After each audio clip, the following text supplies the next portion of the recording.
जो हम इस स्थिति आपका इसी सीए ने आज जो आपका एक ही देश था, पाकिस्तान आपसे नाराज, चाइना आपको कुछ नहीं समझता, नेपाल भी आपसे खफा हो गया है और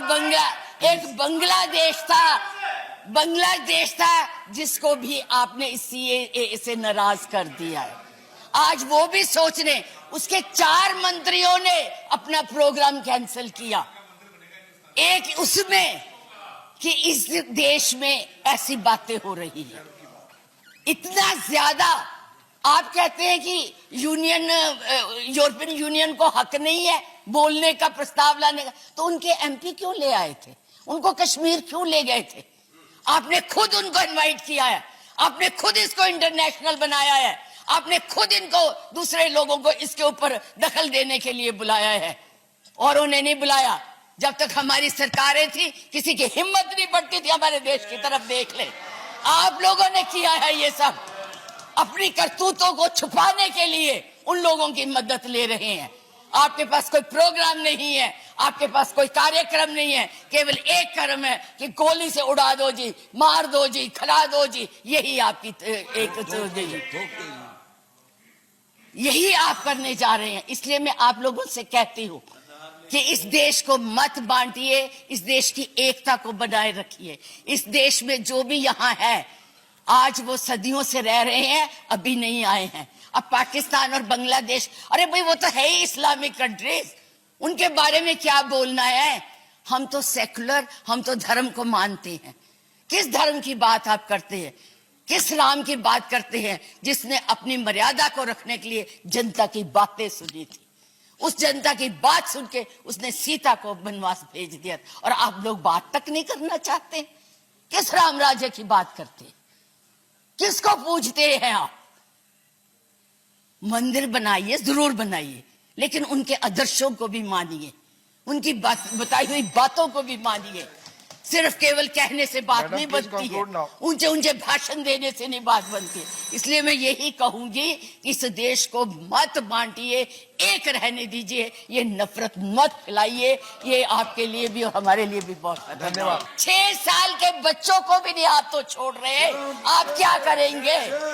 आज कोई भी आपके प्रधानमंत्री के खिलाफ, आपके गृह मंत्री के खिलाफ, उनकी नीतियों के खिलाफ बोले, वो देशद्रोही हो गया है। उनको जेल में डाल दो, उनको पकड़ लो।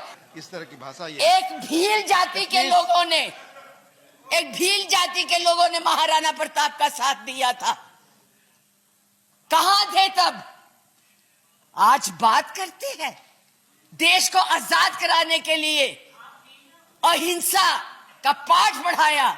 आप क्या जाने अहिंसा, जो लाठी लेके तो ट्रेनिंग देते हैं, आज लाठी की जगह बंदूक और रिवॉल्वर आ गए हैं। और हमने सिखाया आपको अहिंसा, आपने सिखाया है जनता को हिंसा, नफरत। पर बोले, इधर बोले, और चेयर को एड्रेस करें प्लीज। आप चेयर को एड्रेस करें। और आज तो मैं उपाध्यक्ष जी देशद्रोही की भी परिभाषा पूछना चाहती। क्या है देशद्रोही की परिभाषा? किसको देशद्रोही कहते हैं? मुझे याद है जब कम्युनिस्ट पार्टी ने भारत की आजादी को नहीं माना था, 4 साल के लिए बैन कर दी थी, लेकिन उनको देशद्रोही नहीं कहा था नेहरू ने। सरकार ने देशद्रोही नहीं कहा था। पंडित नेहरू के खिलाफ लोकसभा में वाजपेयी जी बोलते थे, उनको देशद्रोही नहीं कहा था। आज कोई भी आपके प्रधानमंत्री के खिलाफ, आपके गृह मंत्री के खिलाफ, उनकी नीतियों के खिलाफ बोले, वो देशद्रोही हो गया है। उनको जेल में डाल दो, उनको पकड़ लो। 6 साल के बच्चों को भी नहीं आप तो छोड़ रहे, आप क्या करेंगे? आपके पास ना तो कोई कार्यक्रम है, ना आपके पास भारत के लिए कोई नया सोच है, कुछ नहीं है। केवल एक सोच है कि कैसे इस देश को तोड़ा जाए। 70 साल में उपाध्यक्ष जी हमने पाकिस्तान का इतना नाम नहीं लिया था जितना ये 6 सालों में ले रहे हैं। हमारी महानायिका ने पाकिस्तान के 2 हिस्से कर दिए थे, बांट दिया था। और ये आज पाकिस्तान के नाम से डरा रहे हैं और वैसे कहते हम बहुत मजबूत है। भारत को तोड़ने की कोशिश की है, भारत को बांटने की कोशिश की है और कुछ नहीं किया है। मास वही करो। आज आप लोग इस देश को इस तरह से बांटना चाहते हैं। कुछ नहीं है, ना महिलाओं के लिए है। आज पूरी महिलाएं जो है इस चिंता में है कि हमारा भविष्य ठीक है, हम सुरक्षित है, वहां उनको कुछ दिया नहीं जा रहा।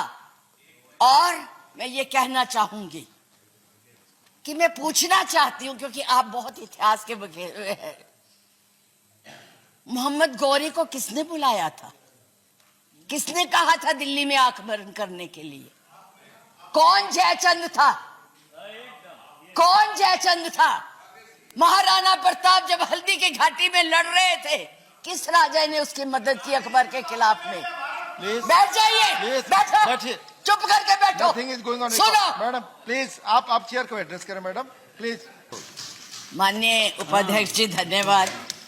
मैं ये राष्ट्रपति के अभिभाषण पर धन्यवाद प्रस्ताव के लिए खड़ी हुई हूँ, पर मुझे समझ नहीं आ रहा कि मैं धन्यवाद किस बात का करूं, कहां से शुरू करूं। मुझे लगता है, आप अब चुप रहिए, मुझे लगता है बैठकर इंटरवेन न करें आप। मुझे लगता है कि एक कुशल गृहिणी अपना ट्रंक उसको पेंट करके अपनी पुरानी चीजें उसमें डाल देती है। यही इस अभिभाषण में है, कुछ नया नहीं है। वही उज्ज्वला है, वही दीनदयाल है और वही पे जो है मिशन की बातें हो रही हैं। बेरोजगारी की कोई बात नहीं है, महंगाई की कोई बात नहीं है, क्योंकि इनको उसकी चिंता ही नहीं है। ये नौजवानों के लिए कुछ करना ही नहीं चाहते। आज विद्यार्थी जो पूरे देश में झंडा लेके खड़े हैं, उनको अपने भविष्य का फिक्र